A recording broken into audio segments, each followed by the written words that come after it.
안녕하십니까 여러분, 재간둥이 사이다 박준입니다. 어제 국민의힘 전당대회 결과 어대한 얘기처럼 한동훈 후보가 1차 결선에서 당대표 후보가 됐습니다.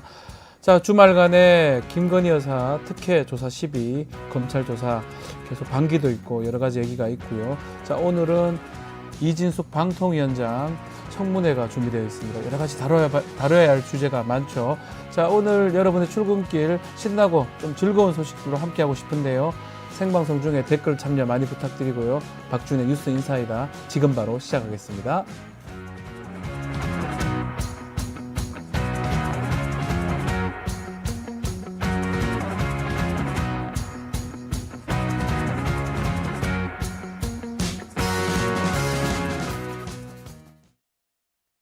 리서치 앱테크 아직 시작 안 하셨나요?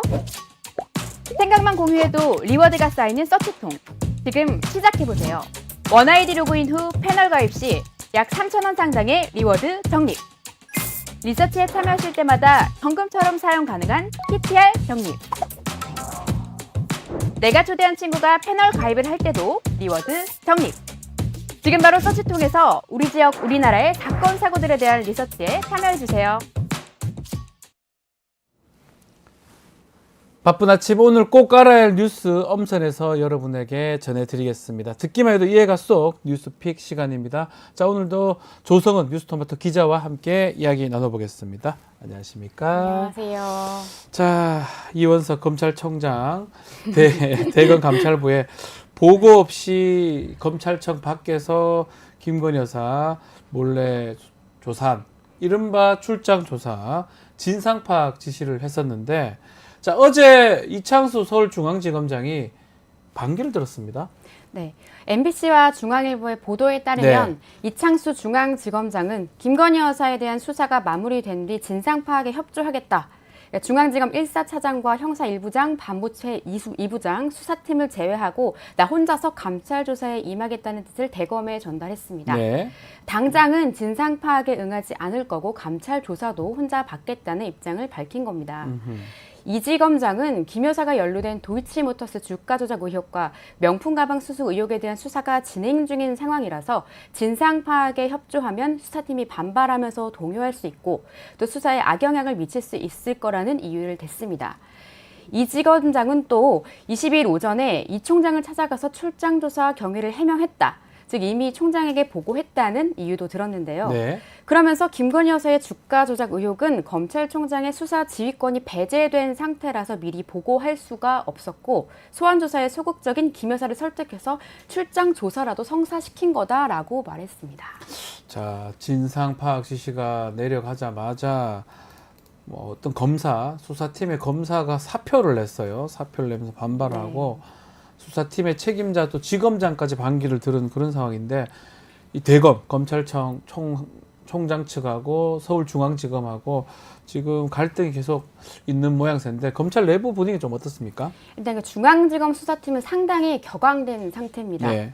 말씀하신 대로 명품 가방 사건을 수사한 김경목 형사 1부 부부장 검사는 열심히 수사한 것밖에 없는데 감찰 대상이 되는 게 열심히 화가 나고 조사하러 갔죠, 그까지. 네, 회의감 분다. 네, 그러면서 이제 사표를 냈고요. 네. 처벌 규정이 없는 사건인데 검찰청으로 소환하라는 지시는 부당하다라고 하면서 대검이 진상조사에 나서는데 격분하는 분위기까지 있었던 것으로 전해졌습니다.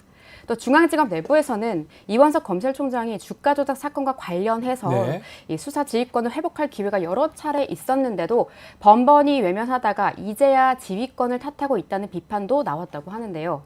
한편 이원석 총장은 김 여사 조사 다음 날인 21일 밤까지도 총장직 사퇴를 놓고 고심했다고 하는데 야당의 정쟁에 악용될 소지가 있다. 그리고 수습부터 하자. 이런 참모진 및 설득으로 뜻을 접었다고 전해집니다. 네.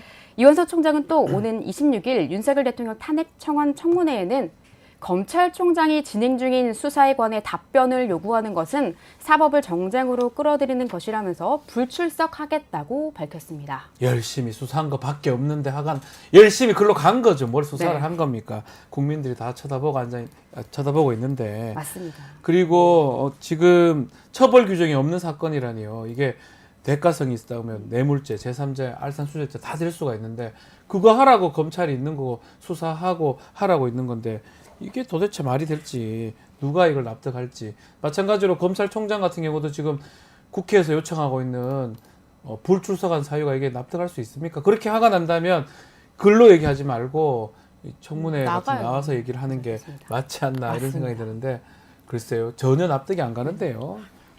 자기네들끼리 화내는 척하는 것처럼 보일 뿐이고 알겠습니다. 뭐 진행 중인 수사니까 답할 수 없다. 이게 검사들의 단골 멘트가 아닌가 생각이 듭니다. 자, 같은 날 어제 한동훈 전 비대위원장 당대표 후보로 국민의힘 당대표로 선출됐습니다. 상황도 좀 얘기해 주십시오. 결국 어대한이 현실이 됐습니다. 한동훈 전 비대위원장은 어제 전당대회 대표 경선에서 네. 62.8%를 득표해서 결선 투표 없이 당대표 자리에 올랐는데요. 많이 받았습니다. 예. 최고위원 경선에서는 한동훈 대표의 러닝메이트인 장동혁, 진종호 후보가 당선됐습니다. 네. 서로 비방하고 또 비아냥대면서 경쟁하던 원희룡, 나경원, 윤상현 후보는 각각 18.8%, 14.6%, 3.7%의 득표율을 기록했는데요. 네. 이로써 국민의힘 전당대회를 감돌던 어대한 기류는 결대안, 결국 당대표는 한동훈으로 정리됐습니다. 자, 생각보다 더 많은 득표를 받은 걸로 좀 보이는데, 자, 한동훈 당대표가 지금 김건희 여사 수사 논란에 대해서도 한 말씀을 했다고 하네요. 네, 한동훈 대표는 당대표 수락 연설에서 당원들을 향해 네. 국민의 마음과 눈높이에 더 반응하자고 했는데요. 검찰의 김건희 여사의 특혜 수사 논란에 대해서도 수사 방식을 정하는 데 있어서 더 국민의 눈높이를 고려했어야 한다고 저는 생각한다고 하면서 예. 애둘러 비판했습니다. 자, 한동훈이 이제 드디어 귀환을 했습니다. 원래 비상대책위원회 하다가 선거 졌죠. 지고 다시 사퇴했다가 다시 대표로 복귀를 했는데, 자, 여러 대통령실이나 다 입장들이 좀 궁금합니다. 어떻습니까? 일단 이재명 전 민주당 대표는 네. 어제 저녁 자신의 페이스북에 당선 축하한다, 협치하자는 취지의 글을 게재했습니다. 협치요. 이 전 대표는 한동훈 국민의힘 대표님 당선을 축하한다고 하면서 국민의 먹고 사는 문제를 해결하는 것, 먹사니즘이야말로 정치의 가장 중요한 책무다. 네. 절망적 현실을 희망찬 내일로 바꿔내는 일이라면 저도 민주당도 협력할 것은 확실히 협력하겠다며 함께 힘을 모아줄 것을 당부했습니다. 네. 대통령실은 따로 한 대표 당선을 축하한다거나 뭐 어떤 역할을 기대한다는 등의 브리핑이나 공식 입장 발표는 하지 않았습니다. 네. 다만 한 대표가 당선 직후 이 대통령에게 전화를 걸어서 당정 화합의 포부를 전했고 여기에 윤 대통령이 고생 많았다, 잘해달라는 취지로 격려했다고 한동훈 대표가 언론에 공개하기는 했는데요. 본인이 공개했다고요? 네, 지난 전당대회 때는 대표적인 친윤 인사인 김기현 대표가 선출됐을 때 대통령이 곧바로 브리핑을 열고 축하한다고 밝힌 것과는 상당히 대비되는 모습입니다. 그러네요. 대통령실은 오늘 한동훈 대표와 최고위원 당선자들을 비롯한 신임 여당 지도부와 낙선자들, 그리고 황우여 전 비상대책위원장 등 퇴임하는 비대위원들까지 용산 대통령실로 초대해서 만찬을 갖기로 했습니다. 자, 당대표도 사실 압도적으로 60%가 넘었습니다. 결선 갈 거라고 그래도 어느 정도 예상도 있었는데 당대표 압도적으로 됐기 때문에 대통령실 입장이 조금 많이 부담스러울 것 같아요, 사실은. 정치권에서는 네. 윤석열 대통령 입장에서는 임기가 이제 2년 남은 상황이라서 국정 동력 확보가 필요해서라도 당심을 꽉 잡은 한동훈 대표와 형식적으로나마 잘 지내는 모습을 보이려는 이른바 전략적 공생관계를 유지할 것이라는 시각이 우세합니다. 네. 한 대표가 당장 수락 연설에서도 물론 좀 유한 톤이기는 했지만 김건희 여사 검찰 수사가 국민 눈높이에 맞지 않다 이렇게 꼬집기도 했고, 그리고 저간의 사정을 고려하면 한 대표 입성으로 이제 윤한 갈등의 봉합을 기대하기에는 무리가 있어 보이지만 네. 김 여사 문제 등으로 대통령이 자꾸 이제 한 대표와 충돌하면 레임덕이 가속화될 수도 있다는 점도 윤석열 대통령 입장에서는 고려하지 않을 수 없는 상황인 것 같습니다. 네. 지금 뭐 젤리스님이 배동원 님이네요. 악어와 악어의 관계 이렇게 표현해 주셨습니다. 그래서 적절한 두 사람 계속 봐야 된다, 지켜봐야 된다라고 좀 얘기하는 분도 있고요. 자, 오늘도 많은 분들 와주셨습니다. 진자연님 역시 오셨고요. 호미 행복만님도 오셨습니다. 젤리스님, 팍팍세 프로덕션님, 또 구름진 하늘님, KT24 또 오셨습니다. 어머 기자님 매주 이뻐지시네요 라고 안녕하세요. 그대로 제가 제가 좀 바꿔서 얘기하니까 KT24님이 아니다 이렇게 계속 날아갑니다. 하셔가지고 네. 자 한성님도 오셨고요, 나동현님도 오셨습니다. 댓글 감사드리고요. 자 오늘 또 중요한 또 이슈들이 있습니다. 이진숙 방통위원장 후보자 청문회 오늘 내일 이제 진행이 되는데 청문회 쟁점을 우리 조 기자가 좀 짚어주시면 좋을 것 같습니다. 쟁점이 한두 가지가 아닙니다. 많은 것 같은데요. 네, 미디어 오늘과 국회 과방위 소속 이훈기 더불어민주당 의원실이 받은 청문 자료를 종합하면 네. 이진숙 후보가 시민단체 대변인 신분으로 지난 2021년 4.7 서울 부산 보궐선거를 앞두고 문재인 정권은 파렴치 모렴치의 극치, 문재인 정권은 세계적 전염병의 고통을 자신들의 정치 행위로 이용하는 정말 나쁜 정권이라는 내용의 광고를 게재해서 공직선거법 위반으로 권고를 받았습니다. 특정 후보자와 정당을 노골적으로 반대하는 행위를 한 것이죠. 네. 또 익히 알려진 대로 이진숙 후보는 과거 5.18 단체는 이권단체, 간첩스러운 장관, 국정원장이 판치는 나라, 문재인의 신념은 코로나 바이러스보다 위험하다라는 등의 내용을 담은 영상들을 자신의 유튜브 채널에 올리기도 했는데요. 이뿐만 아니라 작년에는 이태원 참사가 기획된 것이라는 취지의 글을 올려서 문제가 되기도 했었습니다. 네. 또 문화예술 인사들을 좌파 우파로 거론하면서 편가르기를 하는가 하면 과거 MBC 민영화에 반대하는 노조 탄압에 앞장서면서 노조원 사찰을 묵인하기도 했는데요. 네. 더욱이 윤석열 정부의 MBC 민영화를 공개적으로 요구한 장본인으로서 언론 장악에 선봉에 섰다는 점도 청문회의 주요 안건이 될 것으로 보입니다. 이외에도 대전 MBC 사장 시절 집 근처에서 업무와 무관한 용도로 1,600만 원가량을 법인 카드로 결제하고 주말에 골프장에서만 총 1,530만 원을 버카로 긁은 게 드러나기도 했었죠. 이야. 더불어 해임 안건을 다룰 주주총회 개최 나흘 전에 기습적으로 사퇴까지 하고 퇴직금으로 1억 8,600만 원을 수령한 것을 두고도 질문이 나올 것으로 보입니다. 자, 방송의 또 통신의 수장인 방통위원장을 지금 뽑는 상황인데 정치적으로 중립성 부분, 이 부분도 좀 많이 문제가 될 것 같고요. 또 좌파 우파 방송에서 편가르기라든지 뭐 블랙리스트 이 부분도 계속 얘기가 될 것 같고, 더 저는 문제되는 게 개인적 문제 같거든요. 법카를 조금만 잘못 써도 큰일 나잖아요. 그 무슨 골프 압수수색을 당해요. 네. 10만 원만 써도 5만 원만 써도 전임 뭐 위원장들이나 뭐 경기지사 다 이런 일이 있었는데 1,600만 원을 무슨 방송하고 골프와 뭔 상관이 있습니까? 집 근처에서 호텔 쓰는 게 무슨 이게 방송하고 뭔 상관이 있습니까? 저는 뭐 이번 청문회 이틀 한다고 하는데 예전에 김행 여가 가족부 장관 후보자 당시 뭐 도망가 버려서 김행랑 얘기도 있었는데 뭐 그런 상황이 뭐 도망가지는 않겠지만 이틀 하면서 하여튼 좀 볼만한 어떻게 답변할지 저는 답변이 될지 싶은데요. 도망가지 않으셨으면 좋겠어요. 도망 안 일단. 가겠죠. 그래서 네. 이틀 잡아놓은 건데 답변하세요. 한번 해보세요. 그럼 한번 해보세요. 어떻게 답변하는지. 카드를 이렇게 쓰는 게 어디 있습니까, 사람이. 이거 뭐 말입니다. 등등 한번 봅시다. 어떻게 되는지. 자, 문제가 지금 한두 개가 아닐 것 같은데. 자, 유일인 방심위원장, 이 사람도 문제인데 연임한다면서요. 네, 미디어오늘의 어제자 보도에 따르면 유일인 방심위원장과 강경필 변호사, 김정수 국민의 교수가 윤석열 대통령의 추천 네. 몫으로 방심위원회에 임명됐습니다. 강경필 변호사는 검사장 출신으로 국민의힘 전신인 새누리당 미래통합당 후보로 국회의원 선거에 출마한 이력이 있고요. 지난해 대선 때는 윤석열 선거 캠프에서 활동하기도 했습니다. 하하. 김정수 교수는 KBS PD 시절 이승만 전 대통령을 다룬 다큐멘터리 3부작을 제작했고 올해 초에는 유일임 위원장이 공동대표로 있었던 보수성향 언론단체 미디어 연대에서 이승만 전 대통령 관련 토론에 참여했었습니다.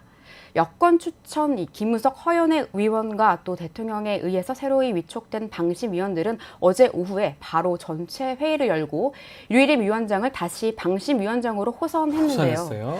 예. 이로써 류 위원장은 거의 임기 만료와 동시에 다시 3년간의 임기를 시작하게 됐습니다.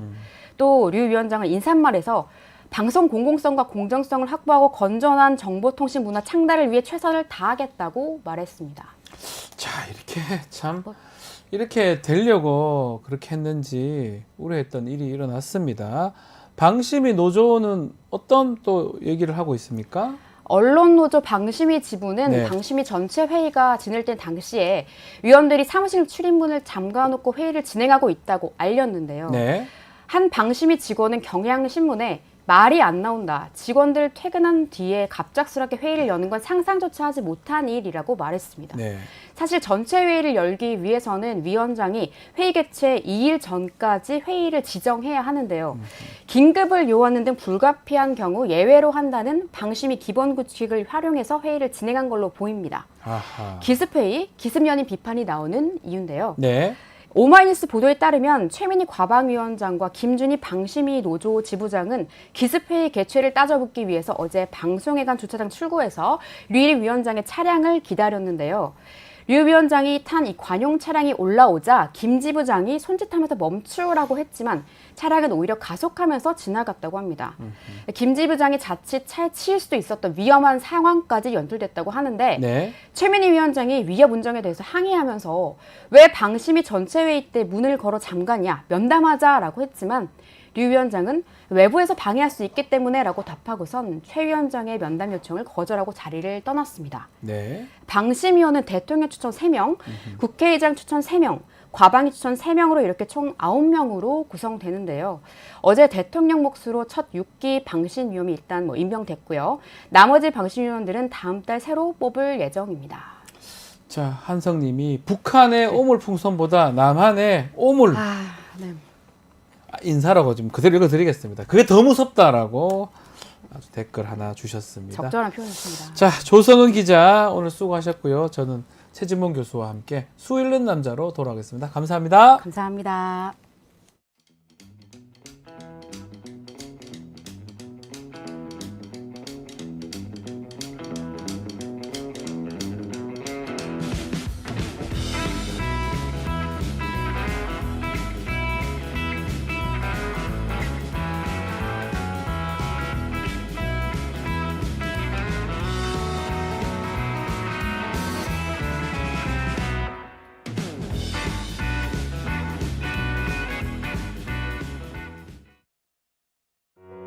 우리 아이 재단에서 뜻을 함께할 정기 후원자분들을 기다립니다. 우리 아이 재단은 한반도 어린이를 위한 재단입니다. 배고픈 어린이들에게 영양 가득한 국수를 보내고 영유아 자폐 조기 검사 지원, 베이비박스의 이유식 정기 배달, 중증장애 및 취약 아동들을 지원하고 있습니다. 따뜻한 손길을 이어주는 분들께 우리 아이 팔찌와 감사 선물을 드립니다. 지속적인 지원을 통해 더 많은 어린이들에게 도움을 줄 수 있도록 정기 후원자가 되어주세요. 후원 문의 02-2128-3344, 2128-3344. 하루도 조용할 날 없는 정치권, 언론권 위해서 자, 쓴소리를 해주십니다. 자, 열불나는 여러분 위해서 아주 속사포처럼 빠르지만 시원하고 통쾌한 말씀 오늘도 한번 기대해 보겠습니다. 최진봉 교수와 함께 하겠습니다. 안녕하십니까? 안녕하십니까? 요즘도 화나십니까? 화가 나죠. 화가 안 나겠어요 지금? 오늘 다룰 주제들이 좀 이제 화날 수밖에 없는. 화가 날 수밖에 없잖아요 지금. 네. 다 또 경북대 출신들이야. 학교 얘기는 하지 마십시오. 알겠습니다. 학교하고 상관이 있겠습니까? 예, 저희 모교입니다. 그렇습니다. 모교인데. 예. 자, 본격적으로 이야기를 좀 하기 전에 지난 한 주 동안 어떤 정치 이슈가 가장 인상 깊으셨습니까? 뭐 잘 아시겠지만 네. 변호사 오랫동안 하셨잖아요. 박지원 네, 변호사. 네.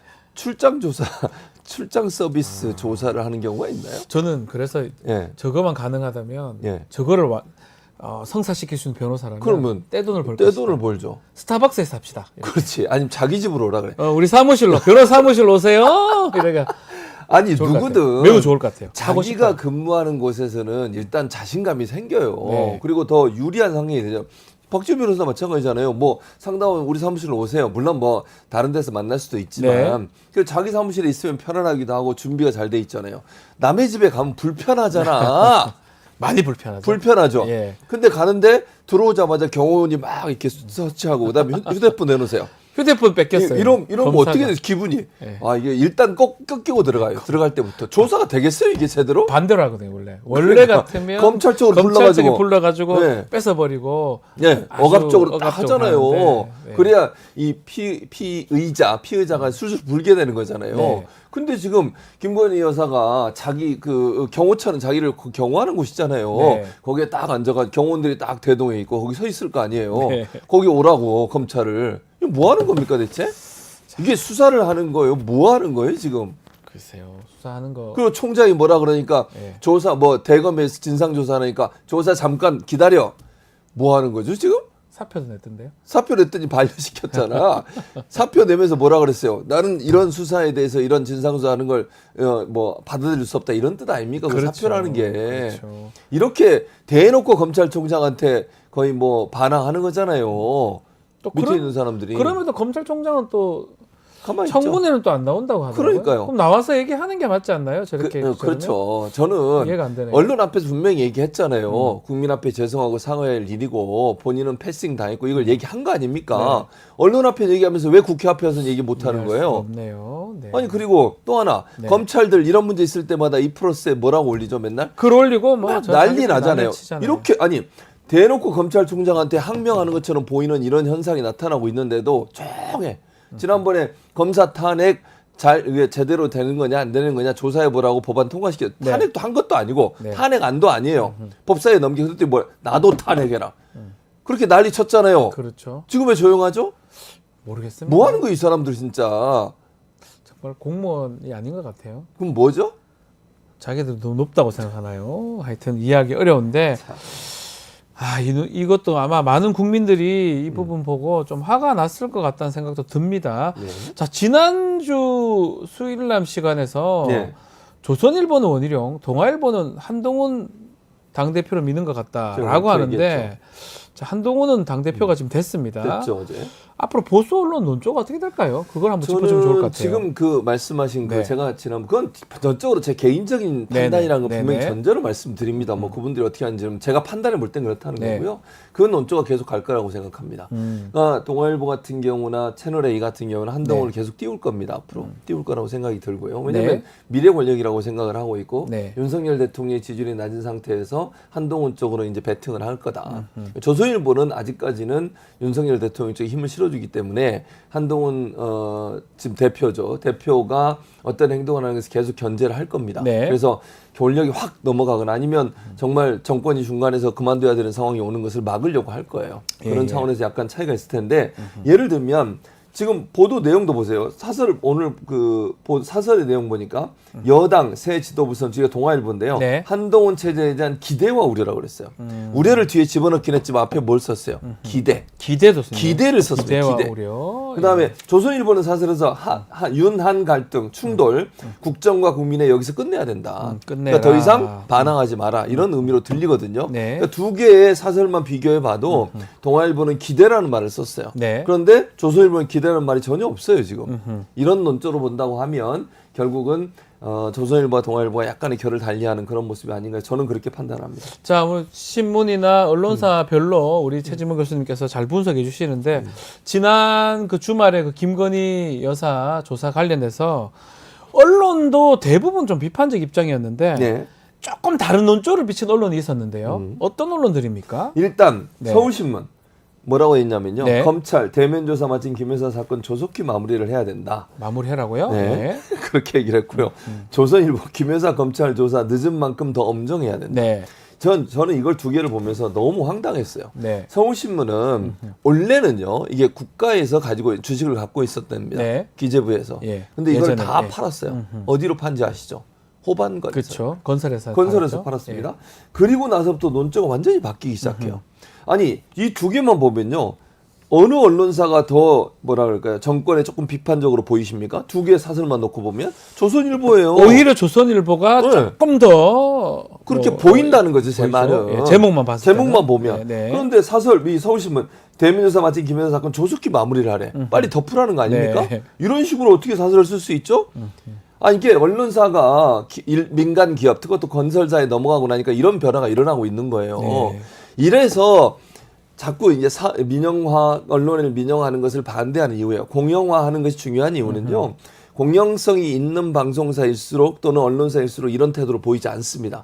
그런데 기업이 언론을 갖게 되면 어떻게 돼요? 소유하게 되면 자기 이익과 연관돼서 언론을 사용한다니까요. 일단 첫 번째는 자기 기업의 공격적인 내용이 나오면 그걸 방어하는 입장이죠. 그렇죠. 싫어하겠죠. 지난번에 그거 기억나세요? 예전인데 홍석현 회장, 중앙일보 회장이잖아요. 네. 이분이 검찰 출두할 때 기자들이 홍석현 회장님 화이팅! 네, 막 이거 막 보셨죠? 예. 기자가 이게 뭐 하는 겁니까? 이런 예. 거예요. 그러니까 언론이 민영화되고 사기업의 소유가 되면 이런 문제가 발생을 하는 거예요. 저 극명하게 보여주는 거예요. 심지어 조선일보가 김현사 검찰사 늦은 만큼 더 엄정하게 해라.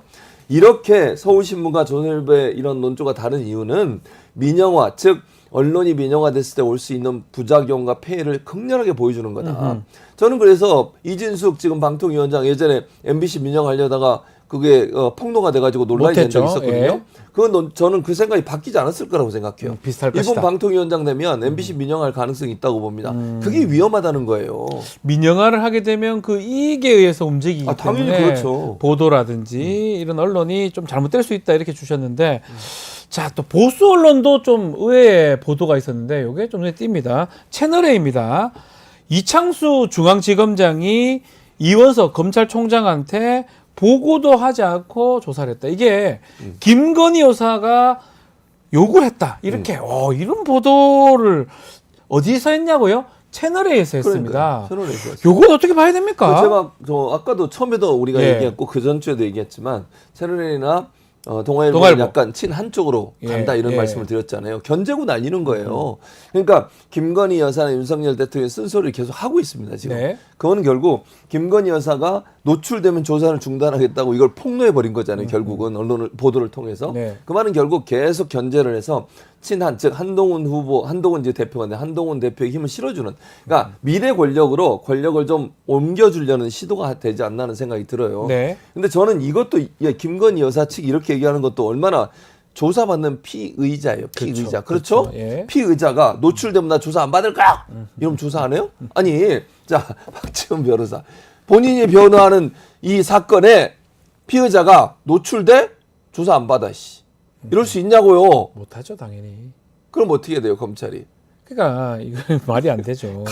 강제로라도 소환하든지 불러서 출석시키는 거 아닙니까? 그렇죠. 이런 얘기를 할 수 있다는 것도 웃기는 거고 언론이 이런 보도를 한다는 것도 결국은 권력이 이제는 더 이상 현재 권력이 아니라 미래 권력으로 권력이 옮겨가고 있다는 걸 보여주는 하나의 사례인 거죠. 그러니까 채널A나 뭐 동아일보 예. 같은 이제 계열사이긴 계열이죠. 한데 보수적인 조중동 이런 얘기를 많이 했잖아요. 네. 그렇죠. 동아일보나 채널A 조금 많이 약간 변경이 결이 그렇죠. 결이 특히 달라지고 이것도 있죠. 휴대전화 뺏겼다 네. 검사들이 이것도 그것도 사실은 그랬잖아요. 검사 입장에서나 대통령실 또 김건희 여사 입장에서 이거 보도되기가 싫었던 부분 같은데 이런 그러니까. 걸 보도했던 걸 아니 봤으면 근데 생각해 보세요. 네. 이번에도 그 한동훈 대표가 대표되고 나서 인터뷰한 내용을 보니까 네. 이 조사에 대해서도 국민의 관점과 약간 맞지 않는 부분이 있지 않나 이런 우려를 전달하는 내용이 있더라고요. 네. 그게 바로 같은 맥락이에요. 그러니까 지금 이렇게 가다가 큰일 난다. 이렇게 가다가는 정권이 중간에서 그만두게 할 수도 있다라고 하는 문제점을 계속 지적하는 거라고 저는 생각을 해요. 그러니까 결국 한동훈 대표가 가지고 있는 기본적인 생각과 지금 동아일보나 채널A의 보도 내용은 거의 비슷한 형태로 가고 있다는 점. 이 점에는 변화가 없다. 우리가 네. 이제 그 부분을 좀 집중적으로 잘 관찰하면서 가야 될 필요가 있다. 이게 지난번 그 박근혜 국정농단 사건도 조선일보의 폭로로부터 시작이 됐잖아요. 그렇죠. 시작 자체는 그게 키가 돼 버렸어요. 네. 그래서 저는 이 보수 언론이 돌아서서 현 정권의 비판적 입장을 내기 시작하면요, 그건 정말 위험한 신호예요. 그건 대단히 위험하고요. 그렇게 되면 현 정권이 어떻게 될지 한 치 앞을 알 수 없는 상황까지 갈 수 있는 그런 위험성이 있는 사안이라고 생각합니다. 자, 이 이야기를 좀 해보겠습니다. KBS가 지난 동해 석유 뉴스 10곡지 다뤘다는 내용 그랬었죠, 저희가 저희가 계속 얘기했죠. 다뤘었는데 야, 요번에 그 체코 원전 수주 이걸 또 톱으로 달았네요. 어떻게 봐야 됩니까, 이거? 그러니까 이것도 홍보성 보도잖아요. 네. 물론 뭐 예를 들어서 체코에서 뭐 원전 수주를 했다고 하면 뭐 잘했긴 좋은 일이고 잘한 기쁜 거예요. 일이죠. 예. 근데 그거를 탑으로 다룰 일이냐? 왜냐? 잘 아시는 것처럼 오늘은 그래도 비가 조금 덜 오지만 수도권은 어제까지 얼마나 비가 많이 왔습니까? 며칠 그러니까요. 동안 폭우가 내리고 피해자는 얼마나 많았습니까? 그게 통합이 돼야 되는 거 아니에요? 네. 아니 국민들이 피해를 당하고 국내에서 여러 가지 어려움이 있는 문제 이런 부분들은 전혀 얘기를 안 하고 그건 뭐 하더라도 뒤로 빼고 집중호우가 탑뉴스로 나오는 다른 언론사는 대부분 다 그랬어요. MBC를 뭐 지금 포함해서. 나오는 것처럼 다 네. 수도권의 100mm MBC, 물벼락. SBS, 예. JTBC, 뭐 TV조선, 심지어 TV조선까지도 채널A도 마찬가지고. 네. 뭐 채널A는 군 관련된 걸 했네요. 이런 부분들 뭐 MBN도 마찬가지고 네. 거의 대부분의 언론사들이 이런 이제 집중호우를 탑뉴스로 다뤘는데 지금 이거 뭐 하는 거냐고요. 네. 이게 체코 이걸 첫 번째 이슈로 다룬 문제예요. 또 하나 얘기해 볼까요? 뭐죠? TBS를 억압할 때 서울시 그 의회하고 서울시에서 막 TBS 공격할 때 뭘 얘기했는 줄 아세요? 그렇게 비가 내리고 교통 상황이 마비가 됐는데 그거 얘기 안 하고 김어준의 뉴스 공장 뉴스 보냈다고. 공장 그때 얘기 들으셔서 기억나시죠? 예. 그렇게 공격을 해댔었어요.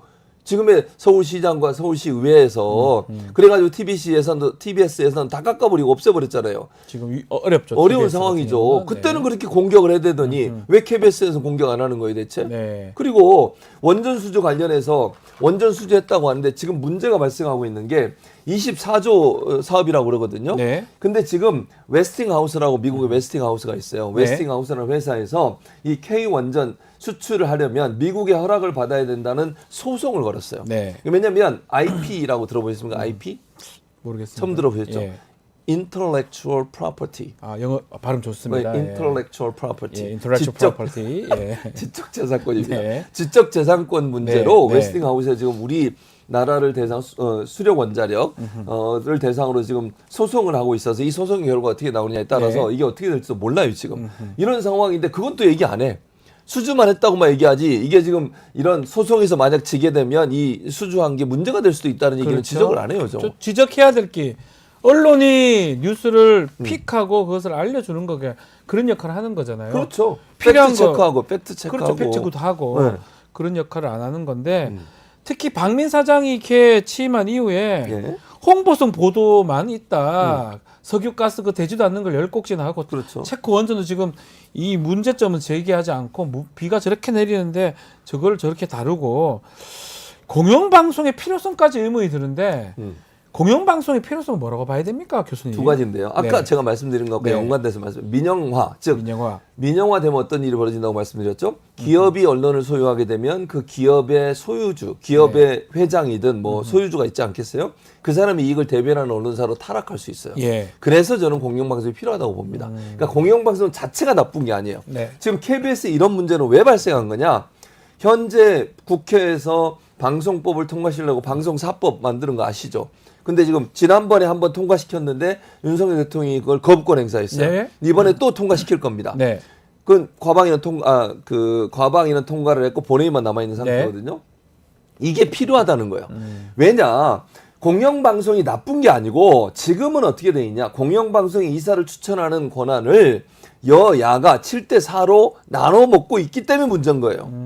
지금 여당이 7명을 추천하고 야당이 4명을 추천하게 돼 있잖아요. KBS 이사회는. 이런 구조로 가다 보니까 친여 성향, 친정부적인 성향의 사람이 사장으로 들어오기도 박민 사장이 그런 케이스죠. 네. 그러니까 방송을 망가뜨리는 거예요. 이걸 원천적으로 막기 위해서 국회에서 7대4 구조로 추천하는 추천 구조를 깨부시고 네. 시민사회단체, 언론학자들, 그다음에 민간단체, 일반 시민들로 구성된 추천위에서 추천한 사장을 21명이나 되는, 그러니까 지금은 11명이거든요. 그렇죠. 21명이나 되는 다양한 계층에서 추천한 이사들이 함께 모여서 논의하고 수기하는 과정을 통해서 사장을 뽑자는 거예요.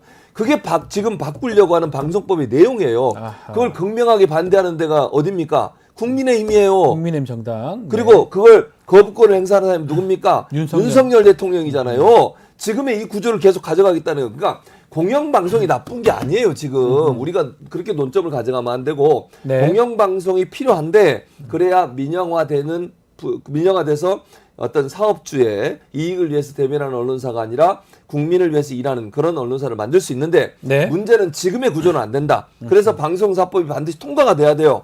그래서 공정한 사람이 사장이 될 수 있도록 만드는, 즉 정치권이나 대통령이 KBS 사장이나 MBC 사장을 임명하는 데 영향력을 행사하지 못하도록 원천 차단해야 된다. 그게 제일 그게 중요하네요. 방송사법이에요 지금. 네.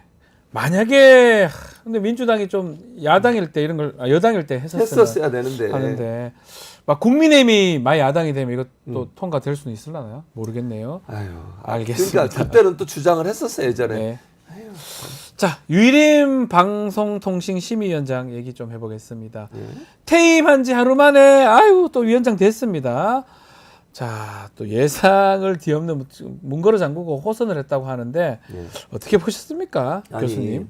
그때 방심위 노조에서 네. 어제 퇴임하는데 퇴임할 때도 막 도망갔잖아요. 퇴임식도 안 열었어요. 네. 그때 뭐 한 줄 아세요? 커피차 갖다 놓고 자축했어요. 더 이상 오지 말라고. 네. 그런데 하루 만에 또 왔어. 또 돌았어요. 이게 뭡니까 대체? 아니 박민희 방심위원 전 방심위원장 같은 경우에 잘 아시는 것처럼 MBC를 탄압하고 네. MBC에 대해서 징계 막 심의해서 물론 본인이 혼자 한 건 아니지만 그 위원회에서 그런 일이 벌어졌잖아요. 네. YTN도 마찬가지. 박지훈을 징계한 건 아니지만 박지훈이 진행하는 라디오 프로그램 징계하고 네. 이래가지고 쫓겨나게 만들고 이런 거잖아요. 맞습니다. 그런 분이 다시 온다고요? 이게 있을 수 있는 일인지 모르겠습니다. 그러니까 그러면 명확해요. 윤석열 대통령이나 윤석열 정부는 명확하다. 이렇게 그냥 욕을 먹든 말든 정권이 원하는 대로 행동하는 사람 또 앉혀줄 거야. 이런 신호를 보내는 거잖아요. 그러면 현재 공공기관이나 아니면 어디 단체장이나 아니면 국가의 기관에 장을 하는 사람들 네. 이거 보고 무슨 생각 들겠어요? 충성하면 되는구나. 충성만 하자. 충성을 해야 되겠다. 예. 이런 생각 들지 않겠습니까? 그렇죠. 국민들이 어떻게 생각하든 국민들이 어떻게 비판하든 신경 안 써. 이래서 저는 문제라는 거예요. 아니 그리고 지금은 야당이나 아니면 국회에 추천한 인원은 아직 들어오지도 않았어요. 대통령이 추천한 사람들만 들어가서 이런 행동을 하는 자기들끼리 거죠. 뭐 호선해버렸어요. 그러니까요. 네. 위원장은 원래 임명이 아니고 호선하는 거예요. 네. 그러니까 이 대통령은 3명을 추천할 수 있고요. 국회의장이 3명을 추천할 수 있고 과방에 3명을 추천해 9명인데 그중에 네. 9명이 모여가지고 호선을 하는데 네. 대체적으로 이제 여당에서 추천한 사람이 6명, 야당이 추천한 3명 이렇게 구성이 네. 되거든요. 그런 사람들이 모여서 호선하는데 아직 임기가 남아있는 2사람이 있었고 새로 3명이 추천이 돼서 제가 알기로 그 사람들이 모여가지고 호선을 해가지고 뽑은 거예요. 아직 그렇죠. 야당에 추천한 사람은 들어오지도 않았는데 그것도 문제 같은데 일단은 문 걸어 잠그고 기습적으로 했고요. 이 중간에 최민희 이제 가방이 위원장이죠. 또 네. 김준희 방통위 지부장인데 이분들이 유일임 좀 위원장 막아보려고 하다가 차에 칠 뻔한 상황도 있었다고 하는데 예. 왜 이렇게 급박하고 비밀스럽게 진행을 하는 겁니까? 왜냐면 예. 이게 이렇게 비밀스럽게 급박하게 한다는 것은 뭔가 캥기는 데가 있는 거예요. 캥긴다. 정말 정당하다면 이렇게 하겠습니까? 그렇게 하지 않죠. 그렇게 그냥 않죠. 하면 되죠. 떳떳하게 하면 되잖아요. 하면 되죠. 정상적인 방법으로. 예. 아니 누가 와서 문제가 있기 때문에 이러는 거라고 저는 봅니다. 이게 자기들이 생각해도 이렇게 해서는 좀 비판을 받을 수 있겠네. 반대하는 사람도 있을 수 있겠네. 논란이 되겠네. 이러니까 이렇게 기습적으로 하는 거예요. 몰래.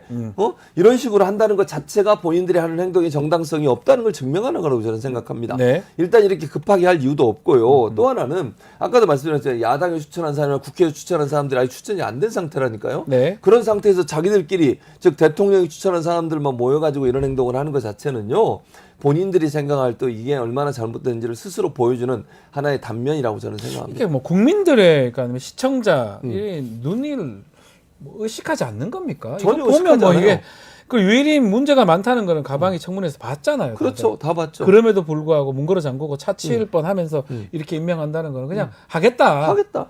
눈치 안 본다. 이렇게 눈치 안 보게 막 하는 건 어떻게 아니, 해야 지금 됩니까? 어떻게 해야 돼요? 국민이 혼내줘야지. 혼내야 된다. 예. 촛불을 들어야지. 아유 촛불 얘기를 하시네요. 촛불을 들어야 지금 뭘 들어요?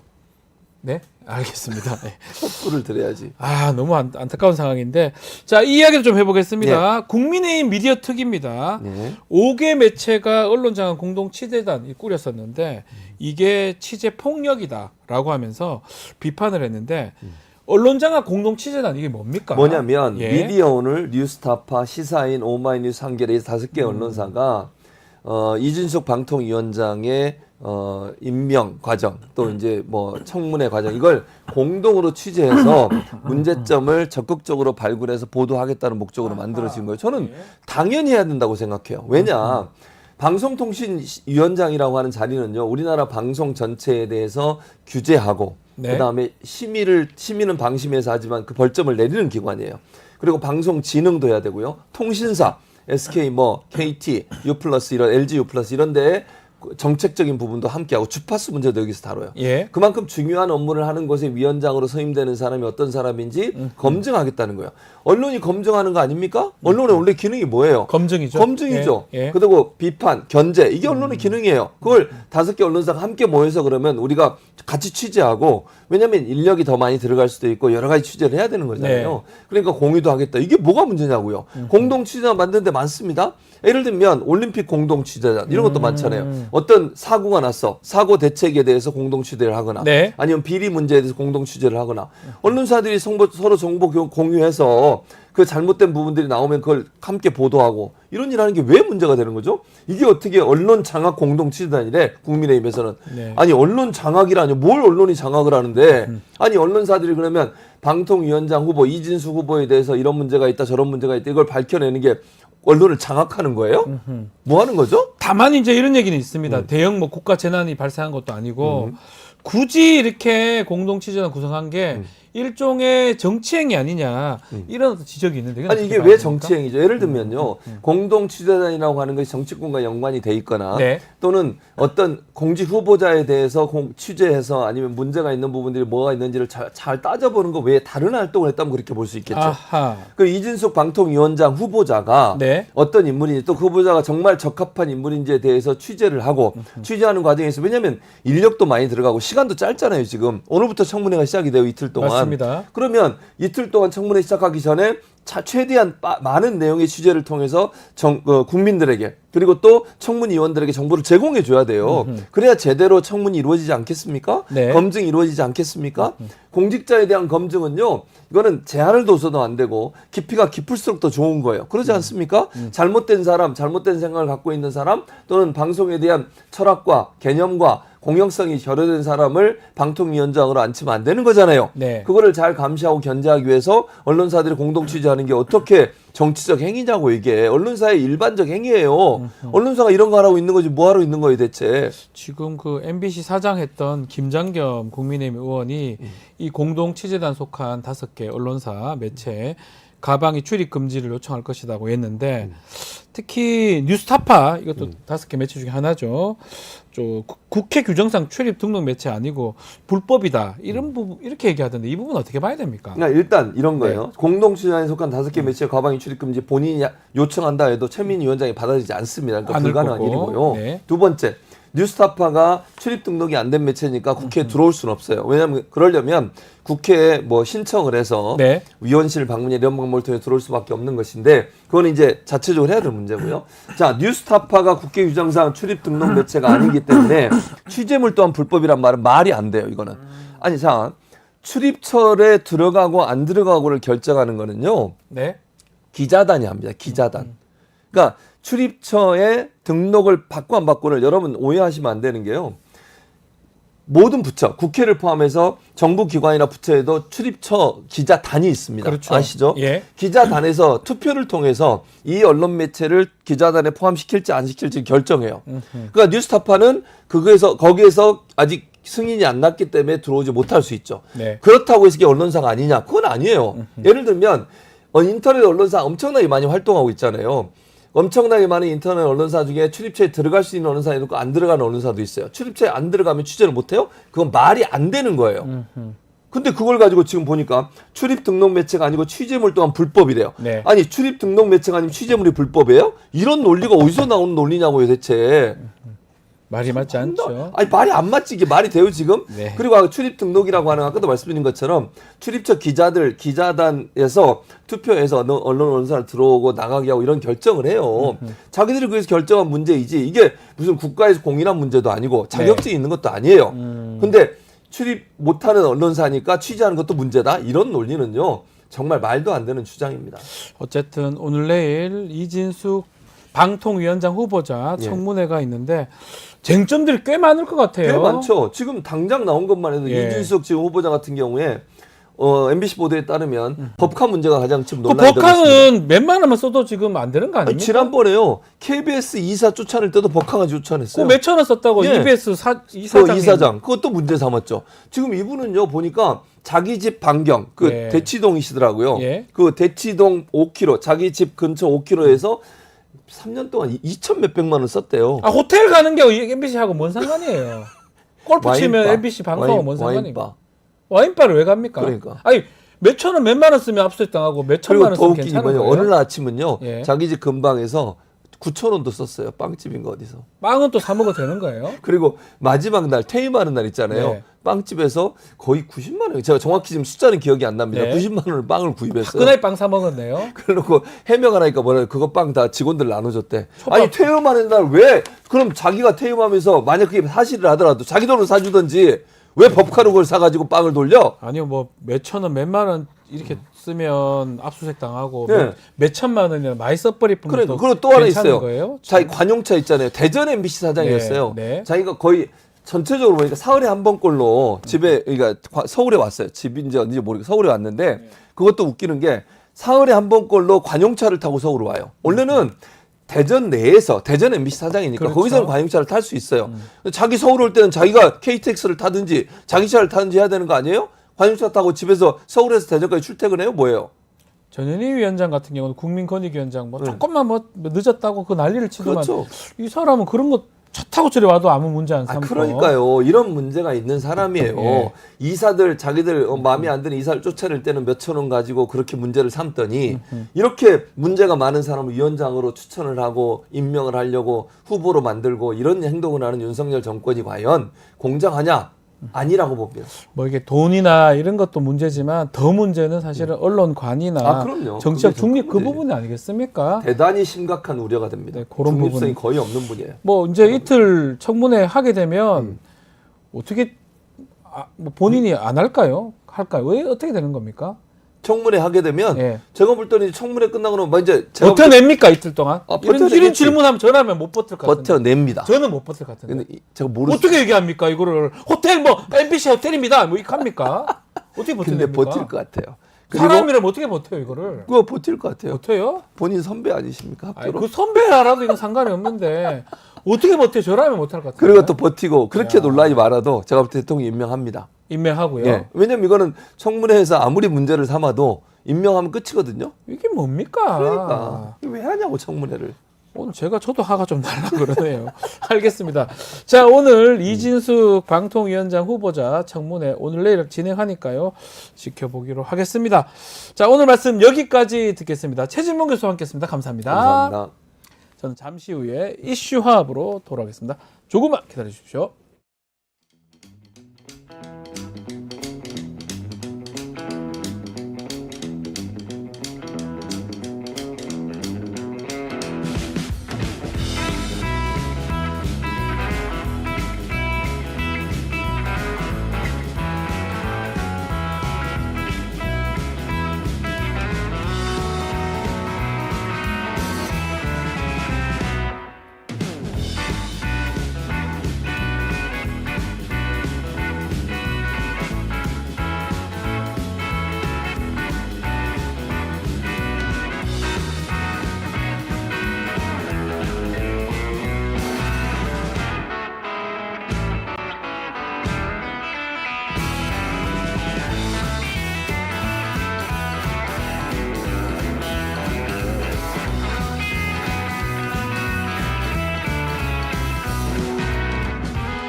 한 주간의 뜨거웠던 이슈를 짚어보는 이슈 화합 시간입니다. 오늘도 김철근 개혁신당 사무총장 현근택 전 민주연구당 부원장 두 분 모셨습니다. 안녕하십니까? 네, 안녕하십니까. 안녕하십니까? 자, 어제 국민의힘 전당대회 한동훈 후보가 당대표로 선출이 됐습니다. 자, 어떤 의미로 봐야 됩니까? 보셨을 것 같은데. 네, 과반이 넘었죠. 네, 60%가 넘었어요. 63% 와. 정도인데 예. 그 당초 예상은 결선을 갈 가능성도 있지 않냐 뭐 네. 이런 생각을 많이 네. 했었고요. 특히 뭐 나경원 후보나 원희룡 후보 쪽에 기대가 있었겠죠. 네. 그래서 뭐 결선 가면 잘해주라 뭐 이런 얘기도 했었다는데 그 예상이 완전히 빗나갔죠. 예. 생각보다 친윤의 결집력이 굉장히 떨어졌다. 윤석열 대통령에 대한 네. 당원들의 비판적인 것도 상당히 확인됐다 이렇게 보여져요. 네. 그러니까 국민의힘이 윤석열 대통령의 국정 운영의 어떤 그 방향 이런 게 변화를 해야 된다라는 걸 얘기하는 거고요. 변화가 없을 때는 윤석열 대통령 지지도 굉장히 당 내에서 철회될 가능성도 있는 게 아니냐. 뭐 이런 게 보여졌어요. 그래서 저는 한동훈 대표 취임과 동시에 윤한 갈등의 시작이 되지 않을까. 왜냐하면 대통령 임기 3년이 남았어요. 그렇죠. 이 3년이 남아 있는데 한동훈 대표 체제 마음대로 하는 걸 용인할 거냐. 그것도 쉽지 않을 것 같아요. 스타일상 두 분 다 특수부 검사 출신인데 칼제비라고 하잖아요, 보통. 네. 이 칼잡이들의 그 칼싸움이 어떻게 될지 그런 관심도 좀 보여져요. 싸움 날 것이다. 예. 자, 현근택 변호사님 어떻게 보셨어요? 저도 사실은 22일 날 월요일 날이죠. 예. 저녁에 이제 여의도 한 중식당에서 이제 식사를 하고 있었는데 그 옆방에 막 사람들이 우구를 하더라고요. 예. 봤더니 원희룡, 나경원, 윤상현 의원이 모인 거예요. 삼자가요? 삼자가 회동하고 비한 삼자. 뭐 언론에도 났어요. 그래서 막 예. 기자들 왔다 갔다 하던데 예. 결국은 아마 발표 전날 삼자 회동을 했다는 거는 결선에 갔을 때 우리 예. 좀 잘해보자 이랬을 거 해보자. 아니에요. 예, 예. 그래서 아마 뭔가 그 뭐 도모를 했던 것 같은데 네. 셋이 합쳐도 뭐 37%밖에 안 되니까. 그러니까 너무 약해요. 네, 그러니까 결선 갈 거를 염두에 뒀던 거는 완전히 깨진 거죠. 네. 근데 아마 한동훈 후보가 된 거는 그런 의미가 있다고 봐요. 일단은 뭐 대통령 지금 인기가 없고 네. 임기 중반 이상 지났기 때문에 다들 이제 차기 권력에 관심이 많단 말이죠.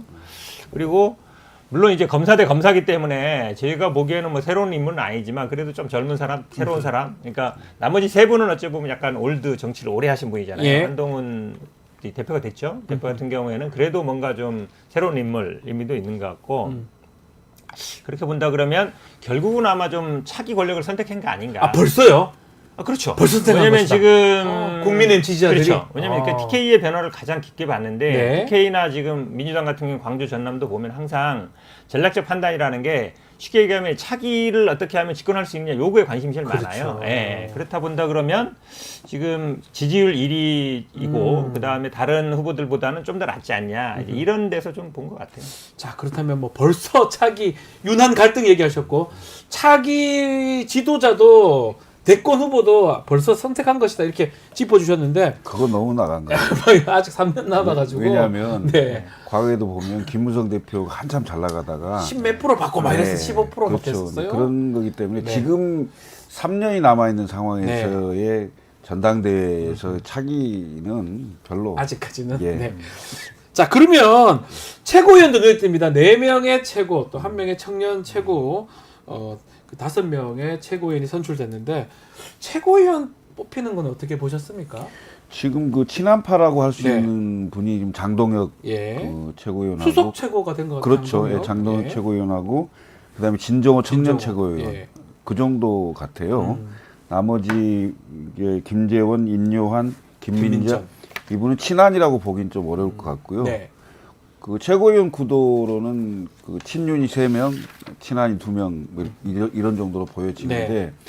그 지도부 구성에 그 9명일 거예요 아마 당 대표, 원내대표, 선- 지정 선출직 5명 하면 5 명, 6명이죠. 예. 그다음에 원내대표, 1명, 그다음에 정책위 의장, 의장, 그다음에 지명직 최고 최고 1명. 한 명. 그러면 9명이 되는데 그렇죠. 지금 다수파가 어딜 거냐 이걸 보면 애매하네요.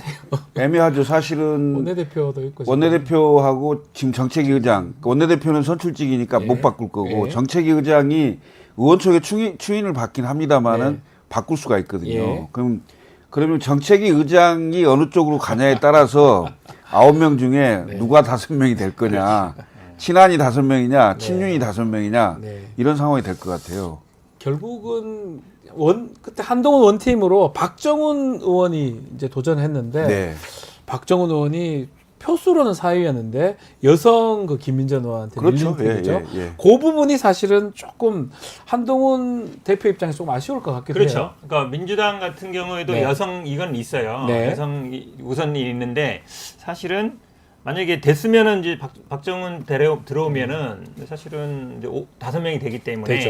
예. 안정적으로 될 수 있는데 정책위 의장 안 하도 상관없게. 저는 근데 정책위 예. 의장을 말씀처럼 뭐 쉽게 못 바꿀 원내대표 저는 바꿀 것 같아요. 아, 바꿀 것 같다. 예. 왜냐면 바꿀 한동훈 거예요. 지금 대표도 이준석 대표가 어떻게 나가는지 알잖아요. 네. 알고 그다음에 권력의 이 부분을 아는 사람이에요. 그 본도 어쨌든 뭐 그동안에 검사들이 보통 권력에 대해서 굉장히 민감하거든요. 네. 예, 그러니까 물론 완전하게 자기 사람으로 바꾸기 힘들겠지만 결국은 정책위 의장은 원내대표와 협의하고 그다음에 뭐 의총에서 추인할지라도 완벽하지는 않대도 약간 네. 중립적으로 설 수 있는 사람을 바꾸려고 하지 최소한 않겠냐. 그런 사람으로. 할것 같아요. 그래야만이 왜냐면 지금 딱 이제 4대 4 구도인데 정책위 의장이 어디로 가냐에 따라 가지고 바뀔 수 있기 때문에 네. 제가 보기에는 교체를 시도할 거다. 왜냐면 교체를 안 하면 그 다른 원내대표 그러니까 추경호 원내대표 같은 경우에는 친윤이 확실하잖아요. 아이고, 친윤이죠. 확실하기 뭐 때문에 그거는, 네. 자기 편을 안 들 거란 말이에요. 네. 그리고 지난번에 그 당대표 선거 과정에서도 원내일은 원내 중심으로 돌아간다 이렇게 네. 얘기해버렸거든요. 그러면 이제 한동훈 대표 같은 경우는 원외니까 나는 나대로 간다는 얘기잖아요. 그러니까 제가 보기에는 정책위 의장은 자기 좀 가까운 사람으로 바꿀 가능성이 있다고 보여요. 지난번 이준석 전 대표 시절 때 뭐 계셨지만 조수진 뭐 누구였나 정미경 뭐 네, 이런 예. 분들 또 배현진 아우 뭐 최고위 할 때마다 막 딴소리 그런 목소리 때문에 아마 힘들었던 것 같은데 제가 보니까 이번 최고위도 간단치 않아요. 지금 예. 이게 좀 인요한은 원희룡하고 한 팀이었던 것 같고 예. 또 김민전 최고위원 또 지금 나경원이었나요? 뭐 하여튼 지금 보면 좀 김재원 최고위원이 지금 나경원 후보랑 한 팀으로 했던 것 같은데 목소리 다 다른 목소리 낼 수 있는 겁니까? 쉽지 않을 겁니다. 쉽지 않을 것이다. 왜냐하면 와. 김재원, 인요한, 김민전 뭐 이런 분들인데요. 짱짱한데요, 짱짱. 거기다가 이제 그 추경호 원내대표 네. 이렇게 있기 때문에 예. 아까 말씀드렸듯이 원내 대표잖아요. 이준석 전 대표도 원내대표 원내였어요. 해봤기 예. 때문에 그 경험을 너무 잘 알고 있습니다만은 쉽지 않습니다. 쉽지 않다. 예, 원내 잘 안 따라줄 거고요. 그다음에 원내대표는 시간이 많아요. 네. 많은 시간을 시간이 많아요? 촘촘히 일정을 어떻게 잘 소화할지 예. 그것도 쉽지 않아요. 그다음에 대표가 움직이면 언론에 뭔가 소개가 돼야 되잖아요. 근데 언론에 소개될 만한 일을 계속 할 수 있는지 네. 이것도 쉽지 않고요. 그래서 쉽지 않은 정치 신인이 과연 집권당의 임기 후반기 선거가 없어요. 또. 네. 선거가 2년간 없거든요. 선거가 없기 때문에 오히려 더 힘든 거예요. 선거가 있으면 당대표한테 힘이 쏠리게 돼 있거든요. 그렇죠. 선거를 하면서 그렇죠. 당 대표한테 뭔가 몰릴 수 있는데 그것도 예. 없네요. 그게 지방선거도 없는 상황이기 쉽지 때문에 않고, 예. 오히려 대표를 하기가 큰 득점을 하기가 쉽지 않은. 쉽지 않다. 그다음에 당내 상황도 지금 전당대회가 거의 분당대회 비슷하게 예. 갔기 때문에 그 어떻게 통합을 할 거냐 이것도 굉장히 난제고요. 그런 숙제들이 많은 당 대표가 됐어요. 지금 전당대회가 분당대회 그리고 상처와 아픔만 남긴 대회였다. 맞습니다. 뭐 발라드 가사 같기도 한데 가장 큰 상처와 아픔을 받은 사람 누굴까요? 원희룡 후보죠. 원희룡 전 장관. 개인적으로 생각이 아닌 건 아니죠? 고등학교 선배기다. 근데 고향 선배니까. 원희룡 후보 같아요. 원희룡 후보. 그렇죠. 예. 왜냐하면 아, 원외고 일단 그 다음에 본인이 뭐 출마를 처음부터 뭐 하려던 것도 아니고 나중에 네. 결국은 윤 대통령 윤심 그걸로 이제 나온 거잖아요. 네. 윤심 나에게 있다고 나온 건데 근데 뭐 정치인이 항상 선택을 하는데 잘못 선택한 거죠. 윤심이 지금 기울어지가는 해고 어찌 예. 보면 이제 다음에 뜰을 해가 누구냐를 바라봐야 되는데 네. 이 기울어지는 어찌 보면 동아줄을 잡았는데 썩은 동아줄을 잘못 잡은 거죠. 네. 그러니까 추락할 수밖에 없는 것 같고 그러니까 선택의 여지가 잘 없어요. 그러면 나중에 뭐 지방선거에 나오거나 보궐선거에 나오거나 해야 되는데 네. 이게 지금 한동훈 물론 대표가 지금 말씀처럼 공천권은 당장 없지만 그래도 어쨌든 서서히 변해가고 있단 말이죠. 네. 윤심은 그러니까 윤 대통령의 영향력은 줄어들고 있어요. 그럼 거기에 기대서 하려고 했었기 때문에 그에 비하면 이제 나경원 후보 같은 경우에는 윤심에 기댄 건 아니잖아요. 그리고 현역이기도 하고 본인의 나중에 예를 들어서 한동훈 장관이 뭐 낙마한다든지 뭔가 잘못됐을 때는 본인 힘으로 또 뭐 자기 대안이 될 수도 있어요. 근데 자기가 자기 힘이 아니라 뭔가 기대려고 했던 사람은 한동훈 장관이 설사 낙마한다 하더라도 네. 제가 보기에 그 원희룡 후보한테는 다시 기회가 가진 않을 것 같아요. 원희룡 후보가 가장 피해봤고 가장 상처입었다라고 현근택 우리 변호사님께 짚어주셨습니다. 그런데 이제 같이, 원희룡 그 이제 전 장관의 네. 행보가 중요합니다. 앞으로. 예. 네, 여기서 또 입각을 한다든지 정무장관이 신설이 돼서 그렇게 한다든지 아, 그럴 수도 있겠네요. 네, 뭐 이렇게 욕심을 부리면 안 되고요. 오. 여기서는 살짝 비껴서 해야 되는데 쳐야 된다. 비껴서 해야 되는데 그냥 비껴서 있기는 뭐하니. 네. 예를 들면 대사 같은 걸로 외국을 나가셔서 한 2년 정도 그 현실 정치에서부터 멀어지는 것도 방법인데 아하. 과연 그런 길을 택할지 아하. 의문인데요. 예. 원희룡 장관은 내상이 아주 큰 것 같아요. 아, 커 보입니다. 예, 그리고 이제 그 다음은 나경원 의원인데요. 나경원 의원이 나출마라고 하는 별명이 있을 정도로 네. 계속 전당대회, 뭐 서울시장 계속 나왔었어요. 예, 출마를 다 했는데 떨어지고, 예. 한 번 당선이 안 다 됐어요. 떨어졌어요. 그 경선에서 떨어졌어요. 예. 대부분. 예. 자꾸 이런 상황인데 과연 이번에 나경원 그 의원이 그 얻은 그 득표나 성적이 만족할 만하냐. 예. 그러니까 등수도 2등도 아니고 예. 그다음에 득표도 한 15% 매우 정도밖에 낮죠, 득표가. 안 된 상황이어서 예. 나경원 대표가 당내에 어떤 리더십을 발휘해 나가는데 상당한 걸림돌이 될 가능성도 있다. 네. 이렇게 보입니다. 그 이전에 전당대회 국민의힘 예. 하고 우리 또 김철근 총장님도 국민의힘 이준석 대표랑 같이 했었으니까 네, 예. 이번 전당대회하고 좀 달리 보이는 점이 있을까요? 차이점이라든지 눈에 띄는 거? 그러니까 이런 거죠. 예를 들면 이준석 대표가 네. 당선될 때는 야당이었고 네. 그다음에 대통령이 위에 없었어요. 없었고 그야말로 당의 비전과 전략 어떻게 가면 우리가 승리하는 정당이 될 거냐 그렇죠. 라는 것을 마음껏 보여줬던 전당대회였다면 돌풍도 불고 뭐 이랬던 예, 것 그렇습니다. 같아요. 근데 네. 그런 거였다면 지금 이번 전당대회는 대통령이 있는 집권 여당의 전당대회였기 때문에 일정 부분 한계를 가질 수밖에 없었고 네. 더군다나 대통령과 한 20년 같이 생활해왔던 검사 출신의 그 당대표가 된 거 아닙니까? 네. 근데 유력 후보였고 이분이 과연 윤석열 대통령의 울타리를 벗어날 수 있냐 없냐 이게 약속대련이냐 아니냐 예? 뭐 이런 거 그다음에 여사와의 어떤 문자 그다음에 댓글팀 부정적인 요소들이 굉장히 많이 부각되는 전당대회였다. 그래서 전당대회 끝난 이후에 이것을 어떻게 수습하고 네. 통합해 나갈 수 있을런지 그 리더십이 상당히 그 관심을 받을 수밖에 없는 이런 걸로 보입니다. 한동훈 대표한테 예. 그런 리더십이 있는지 상처와 아픔만 남긴 네. 전당대회가 아닌 분당대회다 이런 평가들이 있었잖아요. 그렇죠. 사실 말씀하신 것처럼 예. 근데 이번 전당대회 초미의 관심은 사실 윤석열 대통령과의 관계를 어떻게 설정할 거냐 이 부분이었어요. 예, 근데 예, 한동훈 대표가 대표란 말이 잘 이제 안 나오네. 한동훈 대표. 이제 대표입니다 오늘부터. 대표입니다. 예. 대표가 사실은 약간 절묘하게 줄타기를 한 건데 그래도 처음부터 그러니까 지금 아마 8대2 구도잖아요. 그렇죠. 당원 8, 민심 2였고 아마 이준석 대표가 될 때는 5대5 구도였던 것 같아요. 5대5가 맞죠 그때? 7대3. 아, 그때 7대3 7대3이었어요? 네. 그때도 당원이 7이었어요? 네. 아, 그리고 어쨌든 그러면 당원들의 그 지지를 받은 건데, 그러니까 한동훈 장관이 앞으로 어떻게 행보를 하냐 문제는 윤석열 대통령과의 관계를 어떻게 설정하느냐 네. 이 부분인 것 같아요. 근데 예전에 우리가 그 유시민 작가가 왜 그 유명한 책 있잖아요. 침팬지 폴리틱스. 네. 저도 그래서 좀 유심 있게 봤거든요. 예. 거기 보면 이게 우두머리가 교체되는 과정에 제일 핵심적인 게 뭐냐면 인사를 하느냐 마느냐 문제예요. 아. 인사를 할 때 어떻게 하느냐. 예. 어떻게 인사를 하냐. 결국 최종적인 딱 승패는 고개를 숙이고 인사를 하느냐 마느냐로 결정이 나는데 네. 예전에는 이제 턱 90도로 폴더 인사를 했잖아요. 서천 화재 현장에서요. 그렇죠. 예. 그런데 어제는 보니까 네.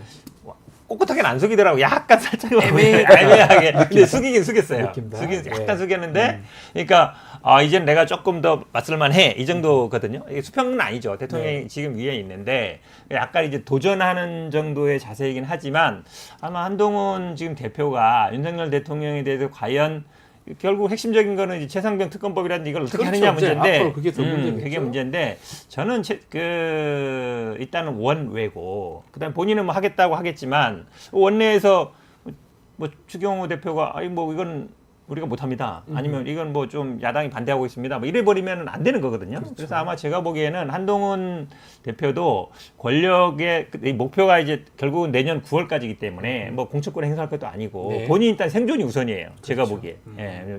이준석 대표처럼 쫓겨나면 안 되잖아요.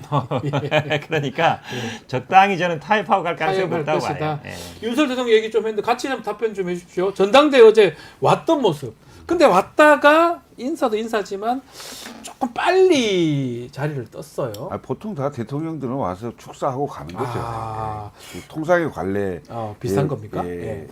비춰서 뭐 특이한 점은 별로 없었던 네. 것 같고요. 문제는 오늘 어제 끝나고 네. 그 통화를 했다는 거 아니에요? 전화했다고 예. 한동훈 대표가 밝혔어요. 예, 통화했고 그다음에 오늘 만찬을 한다는 거예요. 만찬을 하면 보통 신임 지도부만 불러서 그게 좀 신기하더라고요. 처음 봤어요. 만찬을 해야 되는 거잖아요.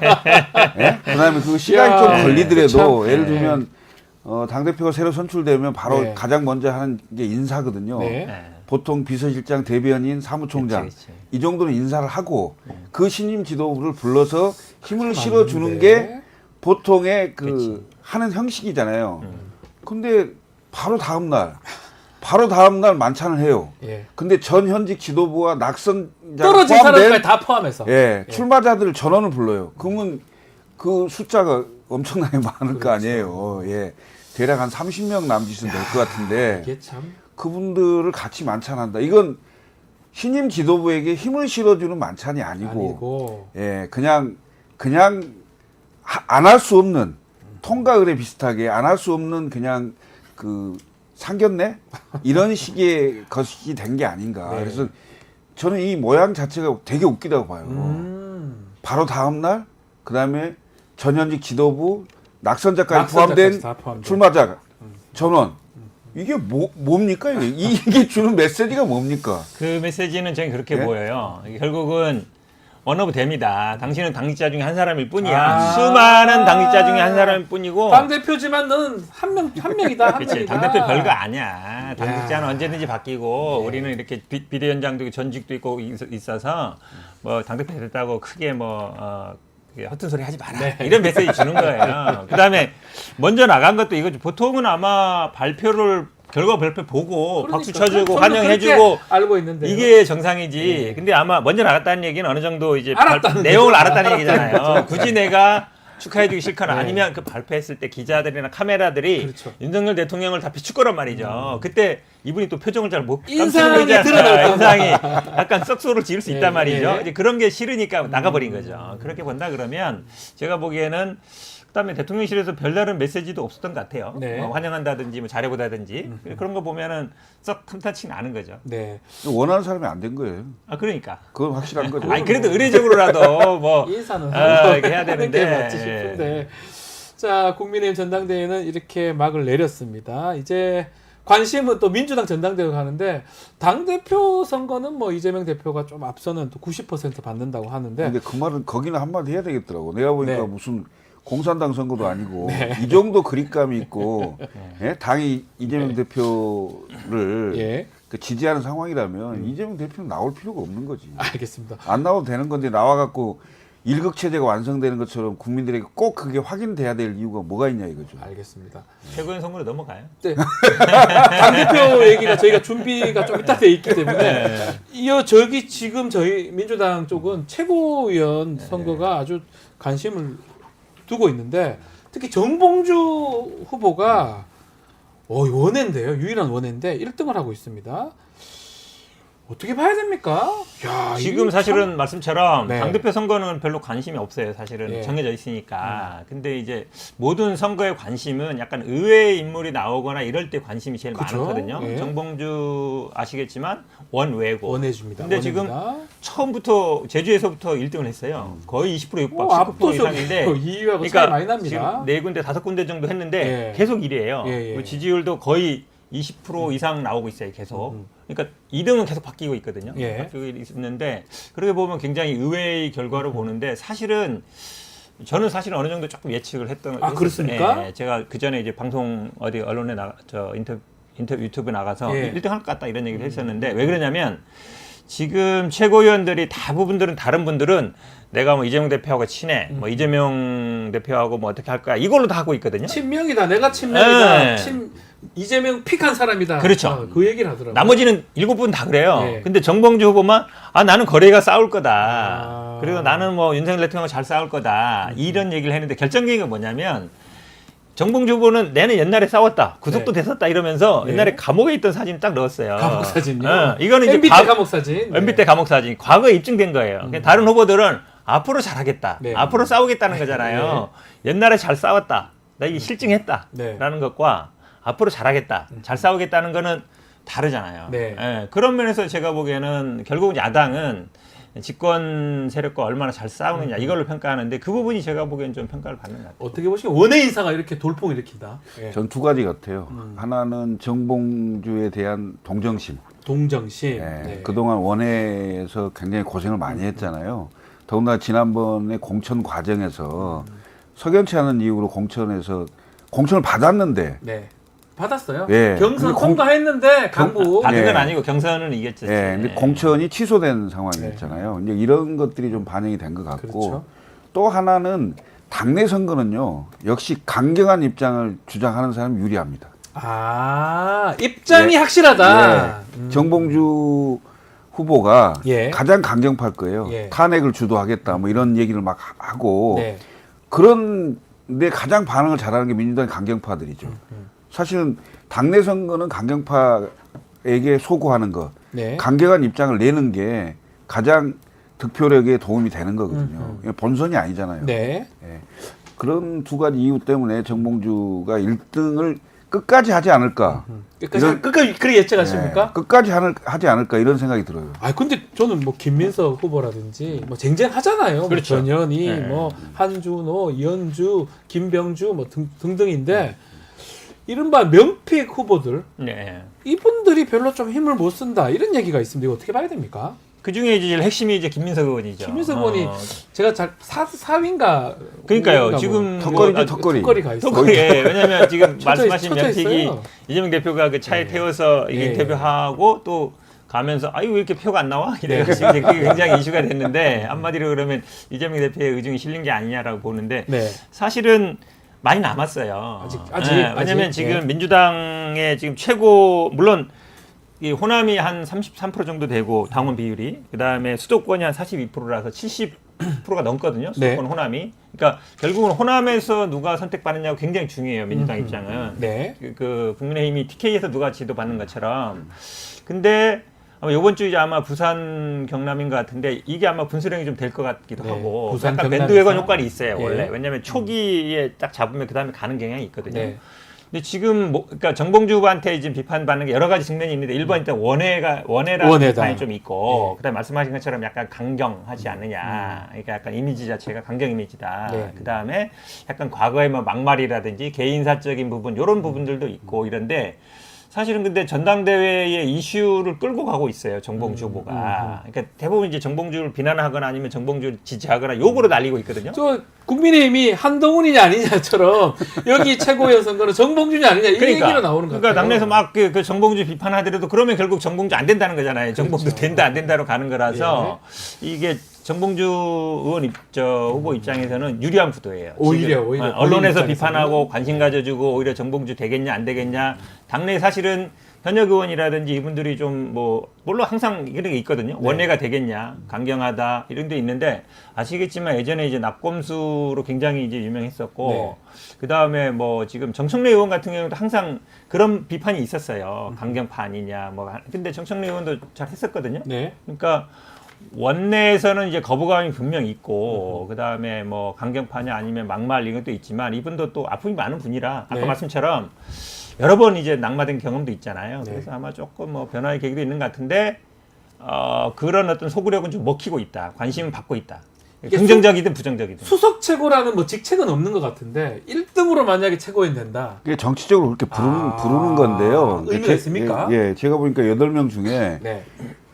인지도는 정봉주가 제일 높은 것 뭐 같아요. 그거는 저희가 그렇죠. 봐도 그런 방송 제일 많이 나온 것 같아요. 그럼 그 인지도에 따라서 순서가 정해지는 거예요. 왜냐하면 사람 싫고 좋고는 나중 문제고 아냐 모르냐가 중요하거든요. 그렇지. 그 사람 안다 그러면 아는 사람한테 손이 가게 돼 있어요.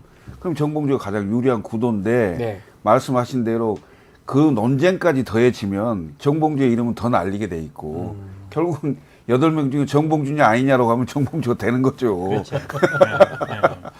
이렇게 수석 최고위원이 된다고 하면 그것도 정치적으로 좀 의미가 있다고 봐야 됩니까? 원외인데 수석 최고가 된다. 그렇죠. 물론 이제 이재명 대표가 뭐 어떤 행보를 할지 모르지만 네. 결국은 권한 대행은 당 대표, 원내대표, 원내대표가 그다음에 됐죠? 수석 최고로 넘어가는데 원내대표는 네. 또 원내에서 뽑기 때문에 당원들이 뽑는 건 아니잖아요. 네. 그러니까 정봉주 후보 입장에서는 수석 최고가 되면은 정치적인 복권을 하는 의미는 있어요. 근데 이제 저는 우리 당 전당대회를 보면서 이런 건 좀 느껴요. 그러니까 국민의힘 같은 경우에는 청년 최고를 따로 뽑잖아요. 근데 그러다 보니까 예를 들어서 뭐 이준석, 뭐 김재섭, 뭐 이런 분들이 계속 이제 나온단 말이죠. 네. 청년 최고 됐다가 다음에 당선도 되고 민주당도 여성을 한 명 우선 넣는 건 있는데 이제 청년 최고 따로 뽑는 건 조금 민주당도 본받을 필요가 해야 있는 것 된다, 같고 앞으로. 네. 그다음에 정봉주 후보가 이제 근데 사실은 수석이냐 아니냐 의미가 뭐 그 실제적인 건 없어요. 실제는 없는데 그래도 전당대회에서 약간 바람을 일으키는 것 같고 저도 사실은 그 말에 동의해요. 왜냐하면 국민의힘도 보면 거의 인지도 싸움이에요. 네. 아느냐 모르냐. 일반 당원들은 전당대회에서 그렇게 뭐 계속 보지 않아요. 우리처럼 고관식이나 계속 보지. 저도 우리 그 사무실에 있는 그 직원한테 물어봤어요. 정치에 관심 없는 20대 네. 직원한테 물어보면 우리 당 나온 사람들 중에 반 이상 몰라요. 아 모르고 네. 몰라요. 내가 정봉주는 몰라요. 알 거 아니에요. 정봉주는 알아요. 알죠. 대한민국 국민 중에 정봉주 모르는 사람이 잘 없어요. 알죠. 그게 어찌 보면 이제 아. 평소에 쌓은 거거든요. 그렇죠. 당대표 이 전당대회 나와서가 아니라 평소에 언론 뭐 노출이라든지 악명이든 뭐 유명이든 그렇죠. 간에 어쨌든. 근데 그런 면에서 본다 네. 그러면 지금 구도는 어쨌든 정봉주 후보가 좀 유리하게 가는 것 같아요. 근데 이번에 총선 때도 그 화성을에 이준석 대표 나왔던 지역에도요. 그렇죠. 인지도 조사를 해보니까 이준석 의원이 월등히 높더라고요. 아, 그렇죠. 수석을 모르는 사람 없으니까요. 그게 선거에 영향이 바로 가는 거예요.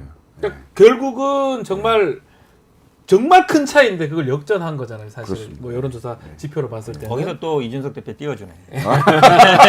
그런 인지도 싸움이 있었다. 알겠습니다. 이 중도 확장에서는 좀 별로 안 좋은 거 아니냐 이런 얘기는 계속 있는 것 같아요. 원래 선거는요. 당내 선거는 강경파가 유리하고 본선에 가면 가운데로 가는 사람이 유리하고. 그렇습니다. 그래서 지금은 당내 전당대회이기 때문에 네. 그 당의 가장 소구력이 강한 강경한 입장을 정확히 내는 사람이 유리할 거예요. 네. 거기다가 인지도 높죠. 그다음에 국회의원이 안 됐잖아요. 네. 그래서 정봉주 불쌍하다. 공정표. 이것까지 합쳐지기 때문에 상당히 유력하게 1등이다. 갈 가능성이 높죠. 알겠습니다. 그렇게 아마 그러니까 정봉주 후보는 반박했던 것 같아요. 네. 낙검수가 지금 뭐 국민의힘에서 나온 후보 중에도 낙검 듣던 사람들이 있더라. 네. 강남에 한동훈 후보가 들었다. 네. 강남 뭐 특정하지는 않았던 것 네, 같아요. 안 강남에 했어요. 있는 아주머니들도 많이 듣더라 이러면서 이제 중도 확장했다 그러는데 그거는 결국은 하기 나름인 것 같아요. 네. 그러니까 보수 언론이나 이런 데서 보면 항상 강경파. 저도 사실은 지난번에 제주도인가 뭔가 가려고 했을 때 이제 그 비대위에서 그러더라고요. 아이 뭐 형한테 강경파 아니야? 이런 식으로 찍혔는데 그러니까 강경파라는 게 약간 언론의 프레임도 있어요. 정봉주보다 아마 그 부분을 그래서 요즘 보면 이 포지션이 네. 절대 뭐라고 반박 안 하고 세게 안 하고 가만히- 납작 엎드려 있어요. 가만히 있는 납작 것 엎드려 같아요. 있어요. 일부러 그런 것 그거 같아요. 들어가는 것 같아요. 예. 알겠습니다. 자, 오늘 이슈합 여기서 마무리를 하겠습니다. 현근택, 김철근 총장 두 분과 함께했습니다. 감사합니다. 네, 감사합니다. 그렇습니다. 자, 마치기 전에 안내 말씀 좀 드리겠습니다. 저희 설문조사 지금 진행하고 있습니다. 뉴스 인사이다를 아껴주시는 만큼 여러분의 의견 적극적으로 수용하고자 마련했으니까 많은 참여 부탁드리고요. 지금 나가는 QR코드 또 서치통 앱 다운로드 통해서 참여 가능합니다. 설문뿐만 아니라 각종 정치 현안 설문 리서치 참여 시에 제공되는 리워드로 또 앱테크도 해보시기를 추천해 드리겠습니다. 내일은 한 주간의 민심 살펴보는 쇼미더 민심, 또 김필성, 신유진 변호사 이슈 3합 준비되어 있고요. 채널 고정 부탁드리겠습니다. 이어서 2부 뉴스 인사 프라임이 진행이 되니까요. 조금만 기다려주시고요. 저는 잠시 뒤에 뵙겠습니다.